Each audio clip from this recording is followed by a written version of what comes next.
नमस्कार, जनसंवाद में आपका स्वागत है दोस्तों। आज दिन भर जो फटाफट ब्रेकिंग न्यूज निकल के आ रही है। भाजपाइयों के कार्यक्रम में भिड़े आपस में भाजपाई चल गई गोली, एक ने दूसरों पे मारी ठाई ठाई गोलियां, जमकर विवाद, तोड़ी गई कुर्सियां। बताएंगे कार्यक्रम कैसे बन गया युद्ध का अखाड़ा। दूसरी खबर निकल के आई है दोस्तों ब्रेकिंग, जहां विपक्षी एकता में शामिल हो सकती है मायावती, बीजेपी को दिया 440 वोल्ट का झटका, कर दिया बड़ा ऐलान।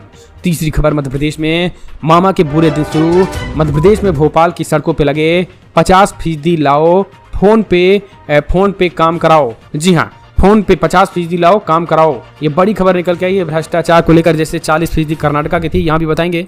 चौथी खबर में बताएंगे जहाँ तेलंगाना में बीआरएस को, केसीआर को विपक्षी एकता ज्वाइन न करना, कांग्रेस ने दिया तगड़ा झटका, करीब 1.5 दर्जन नेता कांग्रेस में होंगे शामिल। बताएंगे कैसे, वो भी हम आपको बताएंगे।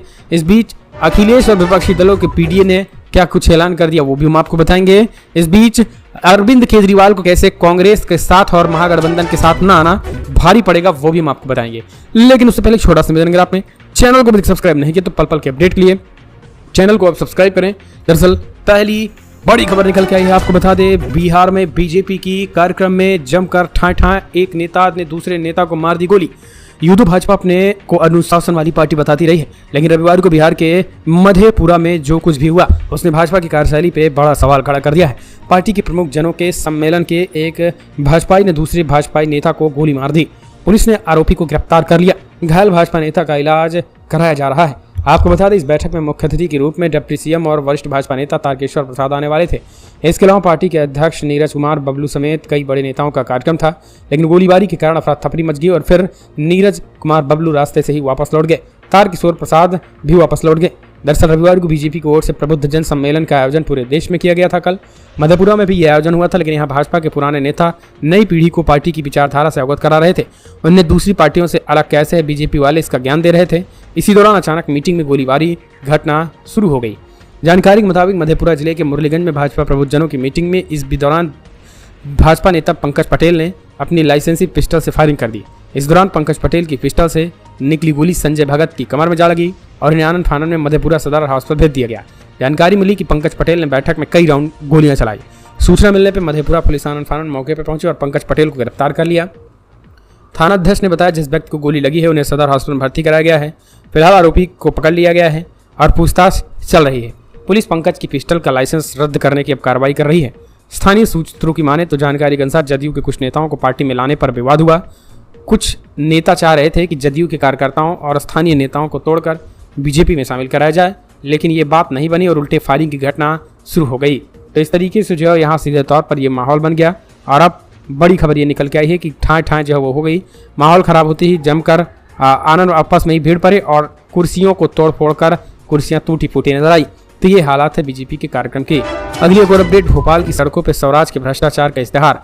जनता ने फोन पे की तर्ज पर चिपकाए पोस्टर, कहा 50% लाओ, काम कराओ। दरअसल आपको बता दें, कर्नाटका में 40% की सरकार थी। स्वराज ने भ्रष्टाचार के मामले में कर्नाटका की बीजेपी सरकार को भी पछाड़ दिया है। अब मध्य प्रदेश में कांग्रेस ने इसको लेकर बड़ा हमला बोला है। मध्य प्रदेश भी सड़कों पर 40% के बजाय 50% वाली, शिवराज को 50% घोटाले वाली सरकार बताया है और कहा है कि 50% लाओ, फोन पे काम कराओ। सीधे तौर पर फोन पे तक से भी 50% लिया जा रहा है। और भोपाल की सड़कों पे शिवराज के ये इश्तेहार कांग्रेस ने इसे बड़ा मुद्दा बनाया और कहा है कि कर्नाटका में तो 40% की सरकार थी, लेकिन मध्य प्रदेश में स्वराज ने भ्रष्टाचार के मामले में कर्नाटका की बीजेपी सरकार को भी पछाड़ दिया है। भ्रष्टासुर स्वराज, सीधे तौर पर कांग्रेस ने हमला बोल दिया है। अगली एक और खबर निकल के आई है, विपक्षी एकता के लिए दरवाजे मायावती के खुले हुए हैं। मायावती ने दे दिए बड़े संकेत। भाजपा की बढ़ रही है मुश्किलें। Bahujan Samaj party BSP supremo Mayawati को 23 जून को पटना में विपक्षी दलों की बैठक में आमंत्रित नहीं किया गया था। हालांकि उत्तर प्रदेश की पूर्व मुख्यमंत्री अपनी पार्टी के आधार को मजबूत करने के लिए जमीन पर सावधानी पूर्वक काम कर रही। बीएसपी अब ने बड़ा संकेत दिया है। मायावती ने अंदरूनी बैठक में कह दिया है कि विपक्षी महागठबंधन के साथ साथ कांग्रेस पार्टी के टॉप नेतृत्व को लेकर कोई नेता, कोई कार्यकर्ता बीएसपी का कुछ नहीं बोलेगा।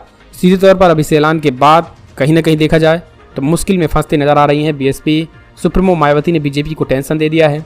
जाहिर सी बात है, एक तरफ जो पीडीए है, जो अखिलेश वाला पीडीए है, जिसे पिछड़े दलित और अल्पसंख्यक कहा जाता है, उसमें अगर मायावती की एंट्री होती है तो पूरा खेल देश भर में दलित जो है वो महागठबंधन की तरफ रुख करेंगे और इससे बीजेपी का बहुत बड़ा खेल बिगड़ने वाला है। और अगर पीडीए सच में बन गया और मायावती भी एकजुट हो गई तो बीजेपी की टेंशन बढ़ा देगी। एक और खबर निकल के आई है, तेलंगाना में बीआरएस को बड़ा झटका, करीब 1.5 दर्जन नेता होंगे कांग्रेस में शामिल। केसीआर ने नहीं ज्वाइन किया था महागठबंधन।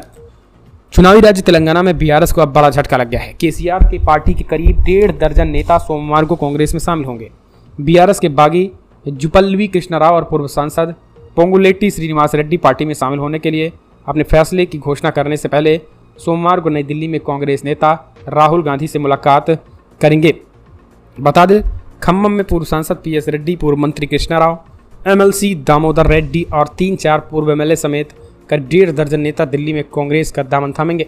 कांग्रेस अध्यक्ष मल्लिकार्जुन खड़गे और राहुल गांधी सोमवार को दिल्ली स्थित पार्टी मुख्यालय में इन नेताओं का स्वागत करेंगे। कर्नाटका में जीत के बाद जिस तरीके से तेलंगाना में सत्ताधारी बीआरएस में कांग्रेस ने सेंध लगाई, उससे मुकाबला दिलचस्प हो गया है। बीआरएस के बागी नेताओं के कांग्रेस में शामिल होने पर चर्चा के लिए सोमवार को नई दिल्ली में पार्टी के केंद्रीय नेतृत्व के साथ तेलंगाना कांग्रेस नेताओं की एक संपूर्ण बैठक भी होने वाली है।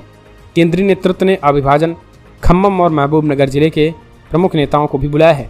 कांग्रेस सूत्रों ने कहा है कि बैठक में बीआरएस और बीजेपी से और नेताओं के शामिल होने की संभावनाओं पर चर्चा की संभावना की जा रही है। तो सीधे तौर पर जो है वे लगातार सिचुएशन खराब हो रही। एक और अपडेट निकल के आई है दोस्तों, आपको बता दें, केजरीवाल को महागठबंधन को आंख दिखाना पड़ सकता है भारी, उल्टी गिनती आपकी शुरू। दरअसल आम आदमी पार्टी जो केजरीवाल ये सोच रहे थे कि जी असल में हम अपने दम पर उछल रहे हैं, अपने कामों और कारनामों की वजह से उछल रहे हैं, उन्हें शायद नहीं पता है कि कांग्रेस का एक बड़ा वोट बैंक केजरीवाल की तरफ घूमा था। जिस दिन ये क्लियर हो जाएगा कि केजरीवाल असल में कांग्रेस के नहीं विचारधारा बल्कि बीजेपी विचारधारा और हितैषी हैं, उसी दिन उनका बेड़ा गर्क हो जाएगा। और धीरे धीरे अब ये भारी पड़ रहा है। बिहार में कांग्रेस को आंख दिखाना अब केजरीवाल को भारी पड़ सकता है, क्योंकि देश की जनता और देश में सिर्फ 2 विचारधारा है, एक राइट विंग, एक लेफ्ट विंग और एक लेफ्ट विंग। तो देखा जाए, एक तरफ मोदी समर्थक हैं, एक तरफ मोदी विरोधी हैं। तो मोदी विरोधी जो है वो पूरी कांग्रेसी टीम है और जो मोदी समर्थक हैं पूरी कट्टर भाजपाई हैं। तो अगर कांग्रेस पार्टी को आम आदमी पार्टी और केजरीवाल ने आंख दिखाने की कोशिश की तो फिर देश की जनता ये पूरी तरीके से समझ जाएगी कि तीसरा धड़ा खड़ा करके सीधे तौर पर बीजेपी को 440 वोल्ट के साथ हैं और फिर वो सीधे तौर पर कांग्रेस पार्टी का साथ नहीं दे रहे हैं। और यही कारण है कि दिल्ली समेत तमाम जगहों पर उन्हें 440 वोल्ट का झटका भी लग सकता है। इसके भी संकेत दिखने लगे हैं। एक और अपडेट, बीजेपी के राज्यसभा सांसद हरिद्वार दुबे का निधन, दिल्ली के हॉस्पिटल में ली अंतिम सांस। दरअसल बीजेपी को आज तगड़ा झटका लगा, जहां बीजेपी के राज्यसभा सांसद हरिद्वार दुबे का दिल्ली में निधन हो गया। हरिद्वार दुबे 74 वर्ष के थे और दिल्ली में एक हॉस्पिटल में उनका इलाज चल रहा था। आगरा के रहने वाले हरिद्वार दुबे की तबीयत रविवार को अचानक बिगड़ गई थी, जिसके बाद उन्हें तुरंत हॉस्पिटल ले जाया गया। अब यूपी में संगठन में भी कई पदों पर वो रहे थे। आपको बता दें, उत्तर प्रदेश के मुख्यमंत्री योगी आदित्यनाथ ने उनके निधन पर शोक प्रकट करते हुए ट्वीट किया, माननीय राज्यसभा सांसद पूर्व मंत्री उत्तर प्रदेश सरकार हरिद्वार दुबे जी का निधन अत्यंत दुखद है। मेरी संवेदनाएं शोक संतप्त परिजनों के साथ है। प्रभु श्री राम दिवंगत पूर्णात्मा को अपने श्री चरणों में स्थान तथा शोकाकुल परिजनों के साथ अथाह दुख सहने की शक्ति दे। फिलहाल कमेंट्स माध्यम से अपने सुझाव इस वीडियो में इतना ही। जय हिंद, जय